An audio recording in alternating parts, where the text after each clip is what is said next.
자, 오늘 우리가 함께 볼 하나님의 말씀은 마태복음 16장 21절부터 24절까지 말씀입니다.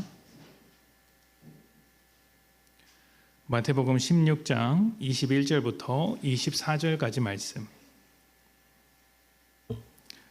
우리 찾으셨으면 함께 읽도록 하겠습니다. 마태복음 16장 21절부터 24절입니다. 우리 다 같이 봉독합니다. 시작. 이때로부터 예수 그리스도께서 자기가 예루살렘에 올라가 장로들과 대제사장들과 서기관들에게 많은 고난을 받고 죽임을 당하고 제3일에 살아나야 할 것을 제자들에게 비로소 나타내시니 베드로가 예수를 붙들고 항변하여 이르되 주여 그리 마옵소서 이 일이 결코 주께 미치지 아니하리이다. 예수께서 돌이키시며 베드로에게 이르시되 사탄아 내 뒤로 물러가라. 너는 나를 넘어지게 하는 자로다. 내가 하나님의 일을 생각하지 아니하고 도리어 사람의 일을 생각하는도다 하시고 이에 예수께서 제자들에게 이르시되 누구든지 나를 따라오려거든 자기를 부인하고 자기 십자가를 지고 나를 따를 것이니라. 아멘. 자, 우리가 많이 들어본 말 중에 빨리 가려면 혼자 가고 멀리 가려면 함께 가라는 말이 있습니다. 이게 알려지기로는 아프리카 의 속담으로 알려져 있는데 우리가 살아가는 데 있어서 인생의 동반자가 얼마나 중요한지, 혼자 살아갈 수 없고 함께 살아가야 하는 인생이라는 것을 가르쳐주는 아주 좋은 말이죠. 그런데 함께 살아가는 것은 거저되는 것은 아닌 것 같습니다. 노력이라는 것이 필요하죠. 가만히 있으면서 아무런 마찰 없이 함께 살아가기를 바라는 것은 참 이기적인 것입니다. 함께 살기 위해서는 서로 노력을 해야 합니다. 자, 그렇다면 우리는 어떤 노력을 기울여야 할까요? 일단 방향을 맞추어야 합니다. 목적이나 생각이 같아야 함께 살아갈 수 있죠. 두 사람이 여행을 간다고 한번 생각을 해봅시다. 인생을 여행에다 많이 비유하니까 여행에다 비유하면 이렇습니다. 한 사람은 서울로 가고자 하고 또 다른 사람은 부산으로 가고자 한다고 생각을 해봅시다. 그러면 이 두 사람이 함께 갈 수 있겠습니까? 못 가죠. 함께 살기 위해선 방향이 맞아야 하는 것은 바로 이런 것과 같습니다. 두 사람 모두 서울로 가든 부산으로 가든 결정을 해야 하고 그 방향에 합의가 되어야 한다는 것이죠. 삶의 목적도 방향도 두 사람이 함께 맞아야, 또 서로가 함께 맞아야 잘 살아갈 수 있다라고 할 수 있습니다. 그렇지 않으면 이 문제를 가지고 갈등하게 됩니다. 우리가 종종 믿지 않는 사람과 결혼하면 안 된다, 믿지 않는 사람과 결혼하지 말라고 만류하는 경우가 있죠. 왜 그렇게 합니까? 이제 사람들은 쉽게 사랑으로 종교를 뛰어넘을 수 있다라고 말을 하지만 사실 그것은 사랑을 과대평가하는 것이고 또 우리가 가지고 있는 믿음을 제대로 이해하고 있지 못하기 때문에 하는 말입니다. 이것은 삶의 목적과 방향 그리고 가치관에 관한 이야기입니다. 가치관이나 목적이나 방향이 다른 사람과 함께 사는 것은 굉장히 어려운 일이죠. 내가 바뀌던가 상대방이 바뀌어야 하는데 사실 두 사람 모두 바꾸려고 하지 않기 때문에 이런 문제가 일어나지 않습니까? 자, 어떻게든 이렇게 방향을 맞췄다고 해봅시다. 서울로 가든 부산으로 가든 결정을 했습니다. 그러면 방향이 맞다고 해서 끝날까요? 방향이 맞다고 해서 끝나지 않습니다. 그 다음에 중요한 것은 방법입니다. 방법도 맞아야 합니다. 서울과 부산을 고민하다가 서울 가기로 결정을 했다고 해서 끝나는 문제가 아니죠. 서울로 가는 방법에는 여러 가지가 있기 때문입니다. 어떤 사람은 기차를 타고 가자라고 말을 하고 또 어떤 사람은 걸어서 가자라고 이야기를 하고 또 어떤 사람은 자동차를 끌고 가자 이렇게 이야기를 한다면 어떻게 되겠습니까? 이 문제를 가지고 또 갈등이 일어납니다. 기차를 타려고 하는 사람은 그래도 우리가 편하게 쉬면서 갈 수 있으니 훨씬 더 좋다, 편하다라고 주장을 하고 차를 끌고 가는 사람 입장에서는 기차에서 내려서 또 버스를 타고 움직여야 하니 그럴 바에는 차를 가지고 가는 것이 훨씬 더 편하다고 주장을 할 것입니다. 방향을 맞추었으면 그 다음엔 방법을 맞추어야겠죠. 이렇게 갈등이 이어지고 합의가 되지 않으면 방향과 목적에 있어서 방법에 있어서 합의가 되지 않으면 그때부터는 고민하게 됩니다. 내가 이렇게까지 갈등을 하면서 이 갈등을 감수하면서까지 굳이 이 사람과 함께 가야 하는가? 혼자 따로 가는 것이 훨씬 좋지 않은가라고 생각을 하죠. 그리고 그때부터는 계산기를 두드립니다. 내가 이 갈등을 감수할 만한 가치가 있는지, 나를 변화시켜 가면서까지 이 사람과 같이 갈 가치가 있는지 계산기를 두드리죠. 그리고 그 결과 손해가 난다고 한다면 얼마든지 헤어질 결심을 하는 것이죠. 그래서 우리는 이 부분을 간과해서는 안 됩니다. 방향도 맞아야 하지만 방법도 맞아야 한다는 것이죠. 오늘 본문에 등장한 예수님과 베드로는 스승과 제자로서 함께 가는 동반자라고 할 수 있습니다. 스승과 제자는 같이 가야 하는 사람들이죠. 당연히 앞에서 말씀드린 대로 방향도 맞아야 하고 방법도 맞아야 할 텐데 오늘 대화를 보면 그렇지 못했던 것 같습니다. 그래서 아주 심각한 갈등이 일어납니다. 자, 말씀을 보면 이렇게 이야기를 합니다. 베드로가 예수 그리스도를 붙들고 항변했다. 22절인데요. 베드로가 예수를 붙들고 항변하여 이르되 주여 그리 마옵소서 이 일이 결코 주께 미치지 아니하리이다. 아멘. 여기서 항변했다는 말을 원어로 따지면 이런 의미입니다. 얼굴이 시뻘겋게 달아올라서 붉은 얼굴을 가지고 침이 튀기듯이 이야기를 하는 아주 격렬한 단어예요. 그냥 나긋나긋하게 그러시면 안 됩니다 이게 아니고 아주 격렬하게 모든 것을 다해서 반대하는 그런 이제 입장인 겁니다. 자, 그런데 베드로가 이렇게 항변을 할 때 어떻게 했다고 이야기를 합니까? 옷을 예수 그리스도를 붙들었다 이렇게 이야기를 하죠. 자, 그러면 예수 그리스도를 붙잡았을 때 어떻게 붙잡았을까요? 얼굴이 시뻘겋게 달아올라서 열정을 다해서 소리치듯이 절대 그러면 안 된다고 반대할 때 여러분은 사람을 잡는다고 한다면 어떻게 잡겠습니까? 그냥 옷깃을 살며시 이렇게 잡겠어요? 아니죠. 제가 약간 과장을 보태서 설명을 하자면 아마 멱살을 잡고 흔들었을지도 모릅니다. 과장입니다. 그만큼 격렬하게 예수를 붙들고 반대를 했던 것입니다. 참 심각한 상황 아닙니까? 우리가 생각했던 것보다 훨씬 더 거칠고 심각한 상황, 심각한 갈등일지도 모르겠습니다. 베드로는 왜 이렇게 예수님께 항변하고 있을까요? 침을 튀기면서 얼굴을 맞대고 소리 지르고 있을까요?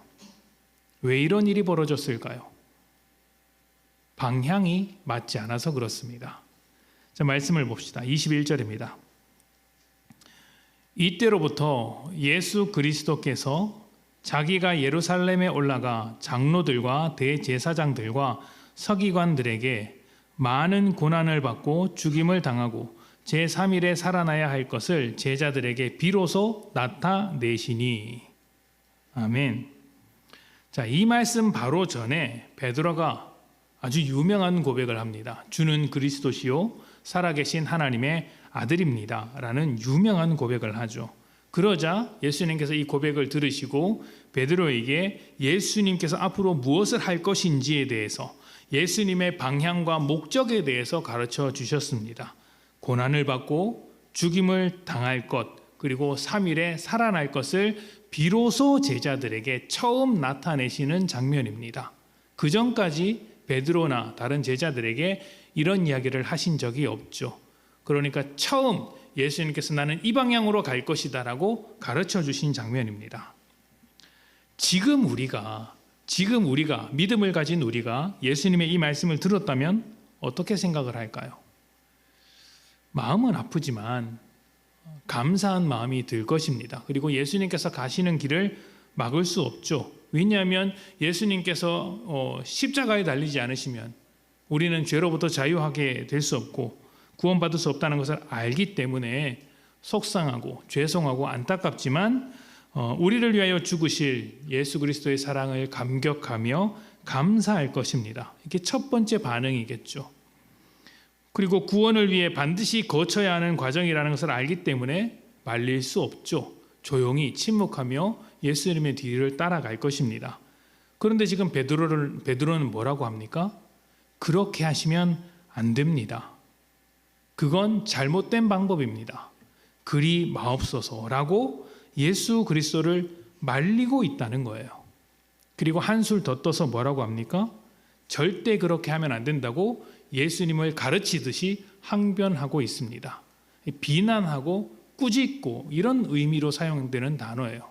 예수님을 가르치고 있는 것이죠. 왜 그랬습니까? 베드로가 기대했던 방향이 아니었기 때문이에요. 예수님께서 처음 말씀하신 이 방향이 예수를 따르고 있지만 자기 나름대로 설정한 그 방향과 전혀 달랐다는 것을 발견했기 때문에 이렇게 몸부림을 치면서 갈등할 수밖에 없었던 것이죠. 다른 본문을 보면 이런 장면이 나옵니다. 베드로를 비롯한 제자들이 함께 모여서 누가 더 높으냐를 놓고 따져 묻는 장면이 있습니다. 복음서에 몇 번 등장하는 것으로 기억을 하는데요.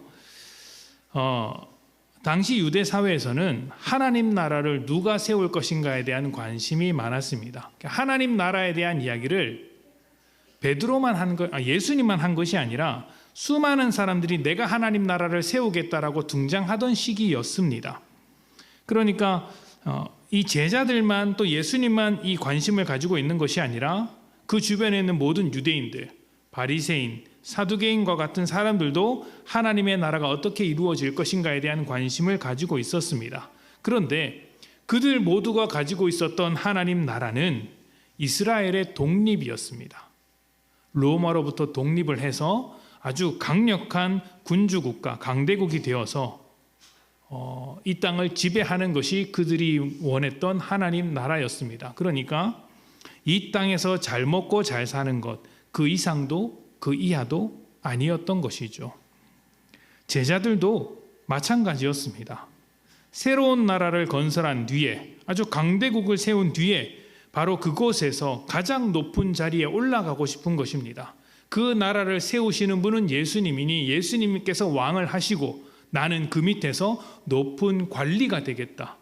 개국 공신이 되어서 나라에서 한 자리 하겠다라고 목적했던 것입니다. 그래서 누가 높으냐, 이것을 가지고 싸운 것이죠.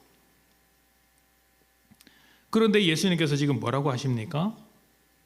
그 나라, 제자들이 기대하고 있는 하나님 나라를 세워야 할 예수님께서 죽겠다라고 말씀을 하시니까 큰일 나는 것 아닙니까? 나라를 세우려고 모였는데 그 지도자가 죽으면 그 모임 자체가 와해되거나 반역자로 몰려서 죽게 됩니다.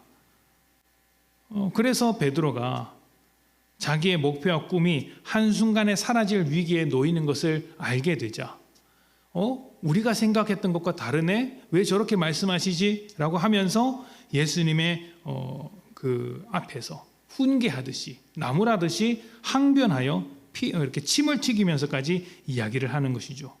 그렇게 하지 마십시오. 그건 틀렸습니다. 라고 소리를 치고 있는 것입니다. 예수님의 방향과 베드로의 방향이 틀렸기 때문에, 다르기 때문에 생겨난 일입니다. 이것은 그렇게 놀랄 만한 일은 아닙니다. 왜냐하면 이러한 갈등이 매 순간마다 우리에게도 똑같이 일어나고 있기 때문입니다. 예수님의 방향과 내가 원하는 것이 다르면 마음속에서부터 요동치며 갈등하지 않습니까? 내가 왜? 나 너무 억울한데 내가 왜 그것을 해야 합니까? 싫습니다. 그러다가 어디까지 갑니까?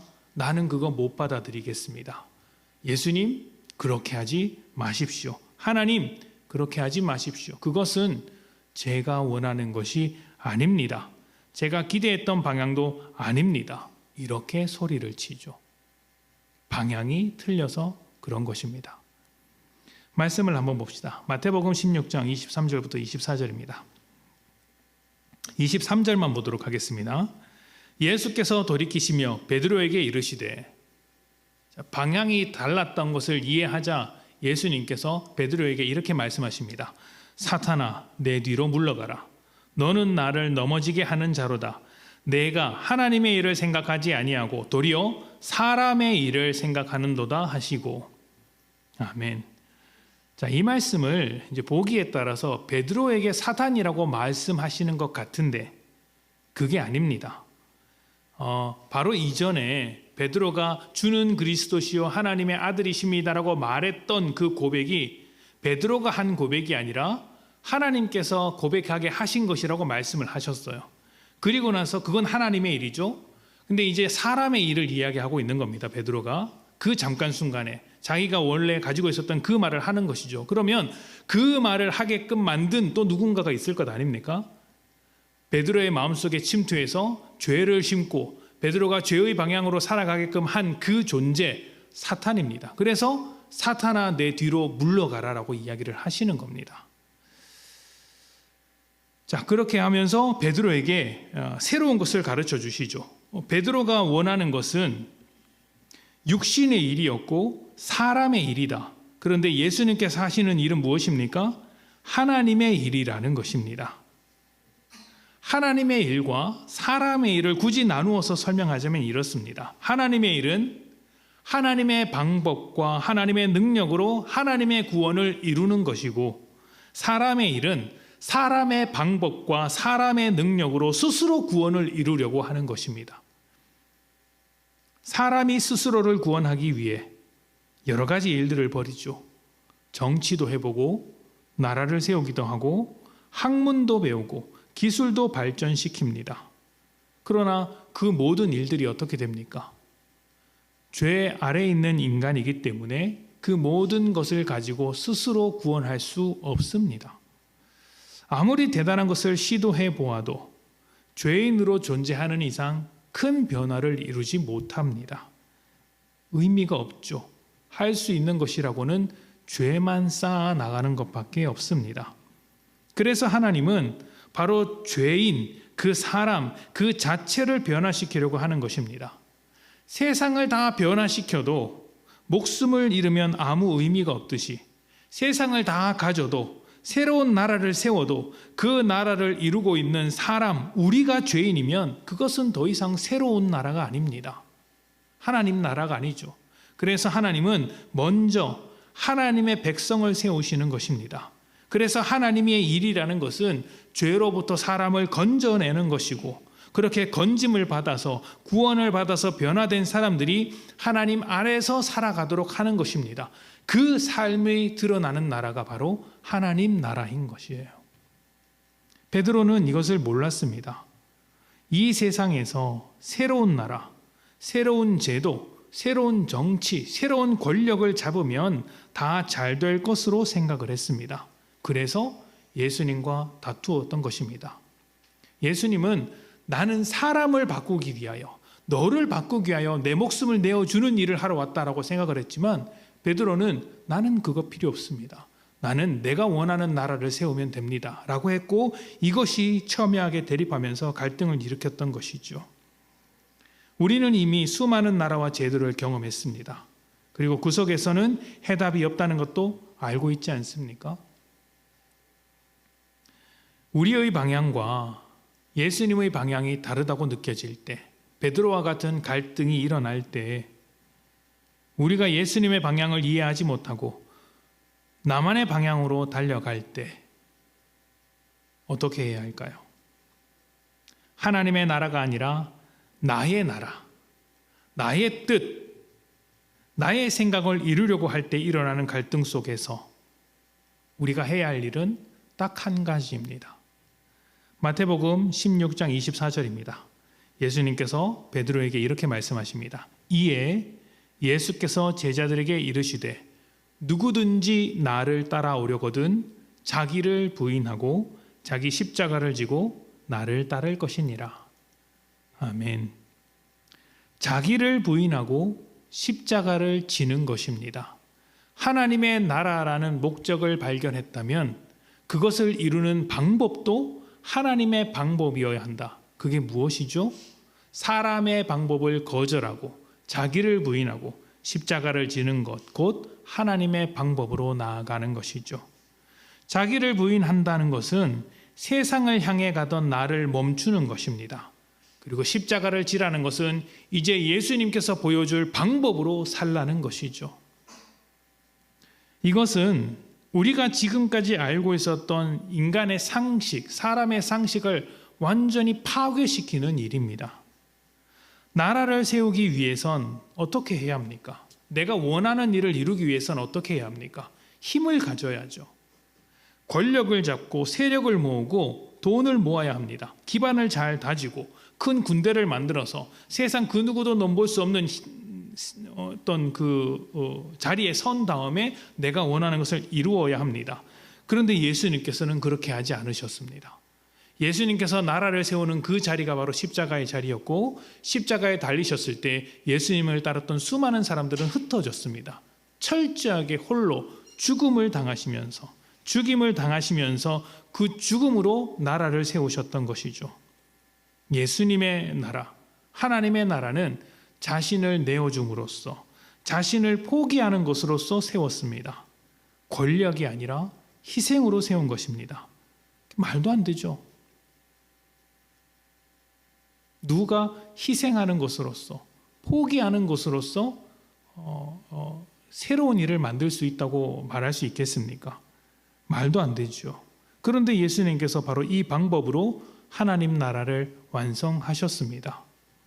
우리의 상식을 깨트리는 일이죠. 단순히 죽은 사람이 살았다 이런 게 아닙니다.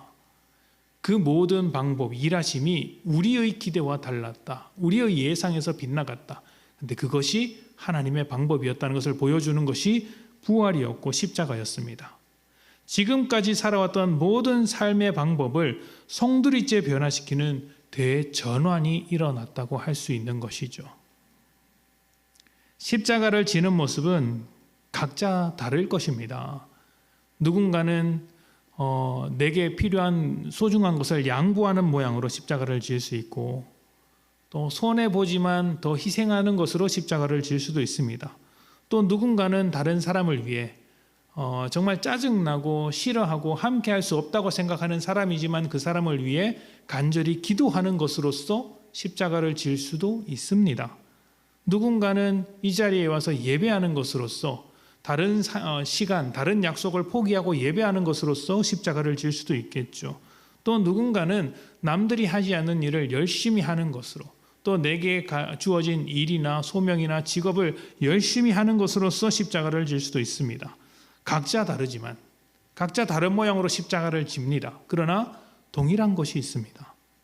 자기를 부인하고 예수의 방향에 동참한다는 것입니다. 이것은 교회 안에서만 일어나는 일이 아닙니다. 우리의 영향력이 미치는 모든 영역에서 이루어져야 하는 일입니다. 가정에서, 직장에서, 모든 사회 생활과 인간관계 속에서 당연하게 여겼던 모든 방법을 부인하고 십자가를 지는 것입니다. 경쟁하고 더 가져야 하고 이겨야 하는 세상 속에서 포기하고 내어줌으로써 하나님 나라를 이루어가는 것입니다. 이것은 삶의 방향이 세상을 향하고 있으면 절대 할 수 없는 일 아닙니까? 예수 그리스도의 방향에 맞추어서 하나님의 일을 하려고 하는 자들만이 할 수 있는 삶의 어떤 방법들입니다. 여러분은 앞으로 어떤 방향으로 가려고 하십니까? 예수님과 같은 방향으로 살아오셨고 또 그 방향으로 나아가려고 하십니까? 아니면 세상에 소속되어 세상의 일을 할 것입니까?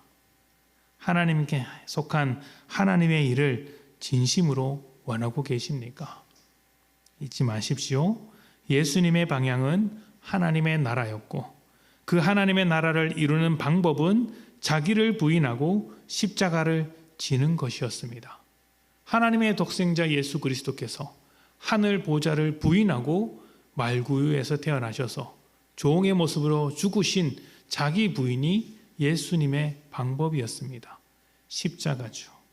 하나님의 나라는 바로 그렇게 이루어지는 것입니다. 오늘 이 자리에 모인 모든 분들이 하나님의 일을 사모하며 예수님과 같은 방향, 같은 방법으로 살아가셨으면 좋겠습니다. 늘 말씀드리지만 가정에서나 교회에서나 직장에서나 또 세상 어떤 관계 속에서도 바로 예수님의 방향, 예수님의 방법으로 살아갈 때 그곳이 곧 하나님 나라입니다. 이 점을 잊지 마시고 하나님의 일에 적극적으로 동참하시는 귀하고 복된 성도님들이 되시기를 축복합니다. 함께 기도합시다.